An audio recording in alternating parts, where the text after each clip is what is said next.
De volta ao programa Conexão Potiguar, abraçando a você e agradecendo pelo carinho da audiência, pelo carinho da companhia, da sua companhia. No programa de hoje nós estamos debatendo aqui com o diretor da Focus sobre as questões das pesquisas, os números das pesquisas divulgadas não somente na cidade do Natal, mas também no interior do Rio Grande do Norte, onde teve muita barrigada e país afora. No caso de São Paulo, então, foi algo esquisito.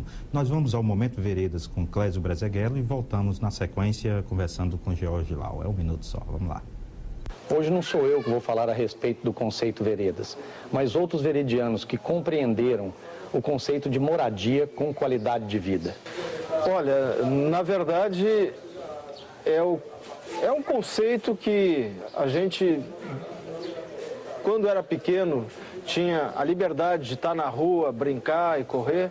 E eu acho que é o conceito que mais próximo se aproxima para eu colocar meus filhos soltos dentro de um loteamento, com infraestrutura, com educação no que diz respeito a toda essa meio ambiente e reciclagem de detritos, enfim.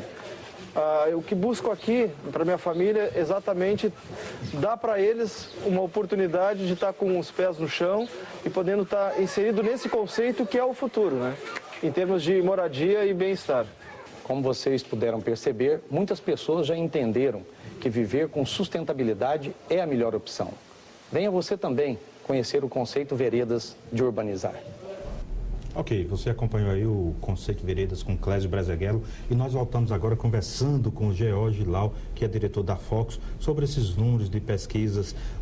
George, uma coisa que me chamou a atenção foi lá na cidade de Mossoró, onde era uma briga muito acirrada. Larissa começou muito na frente e terminou nas eleições dando Cláudia Regina, porque a governadora foi para lá fazer uma campanha muito forte com o objetivo de derrotar a candidatura de Larissa Rosado. Mas a distância de um instituto para outro, de 16 pontos no decorrer, faltando mais ou menos 20 dias para a campanha, isso não é um exagero, não? Porque não tem falta de... Ali não dá para vir com aquele papo, é mais de erro. Mais de erro de 16 pontos não dá, né, velho? Não tem como. Mais de erro de 16 pontos é melhor não ter, né, uma pesquisa. Mas o que eu quero lhe chamar a atenção é o seguinte, existe uma defesa de uma pesquisa. De novo, eu vou lhe falar que existem institutos e institutos. Traduza isso. O que quer dizer institutos e institutos? Digamos que existem alguns institutos que têm um apreço maior pela qualidade da pesquisa. Como em tudo, certo? Né? Assim, na escola... Perfeito. Você tem excelentes jornalistas como você, por exemplo, e tem alguns outros que não, digamos assim, não honram especificamente a classe de jornalismo. Isso em qualquer segmento. No segmento das pesquisas também tem. Embora eu tenha quase que certeza que existe, por parte da grande maioria das empresas de pesquisa, uma tentativa de acertar, de fazer aquela leitura correta. Até porque, em casos extremos, são chamados à responsabilidade, como, por exemplo, agora, você está falando. Por que o Instituto A deu uma coisa tão distante daquela realidade? Como é que foi feito isso? O que é que aconteceu para que fosse aquilo? Lembrando sempre o seguinte, a pesquisa é um instrumento estatístico, que tem 95% de certeza. Isso quer dizer o seguinte, de 100 pesquisas, vou repetir, 95 vão estar dentro daquele cenário, e 5 não. Esses 5 são as variações.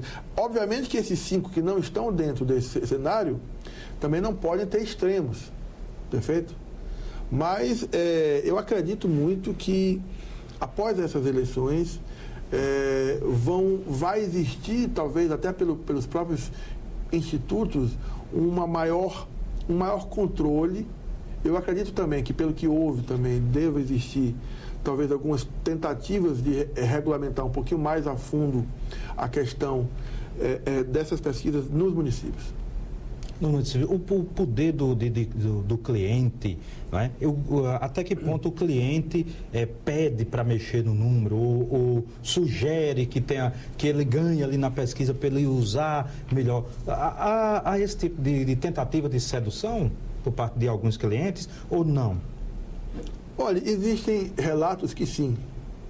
Eu, particularmente, o nosso instituto, ele apenas fez pesquisas internas. Nós optamos por esse caminho, certo? Mas, na realidade, cabe ao Instituto ele ter aquela linha ética, né? E, na maior parte dos institutos, eles têm um procedimento, eles têm um controle interno, até porque senão vão ser fadados a fazer apenas a pesquisa aquela vez. É porque é algo que se expõe e, consequentemente, perde-se a credibilidade que, para o Instituto de Pesquisa, me parece que é a maior riqueza, que é o ponto forte, é justamente a credibilidade. Perfeito. Você tem um erro grande em um determinado município. Você errou muito, certo?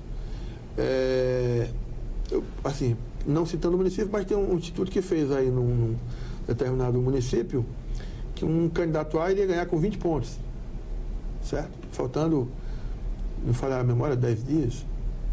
E deu o candidato B? Não, deu o candidato A, mas deu por 2 pontos e pouco. Sim.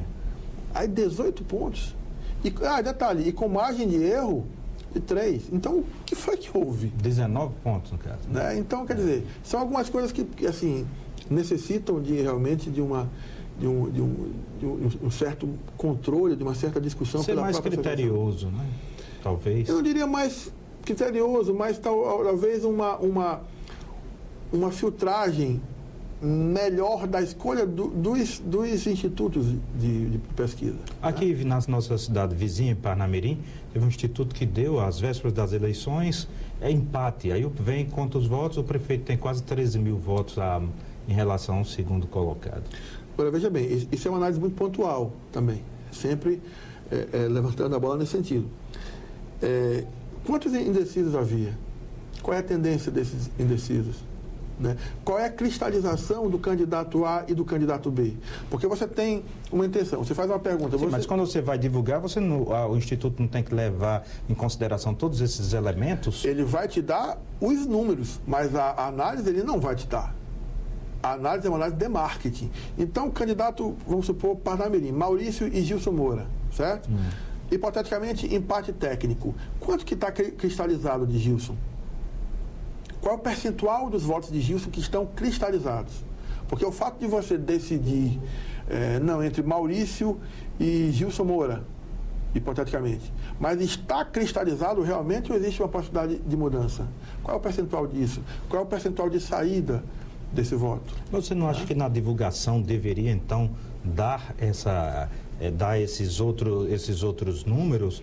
Ou dar somente quem está na frente ou a tendência? Porque já que a fotografia a pesquisa costuma-se dizer que é a fotografia do momento, mas ela não é uma fotografia estática, ela é uma fotografia em transmutação, em movimento, justamente porque os dois lados estão se movimentando.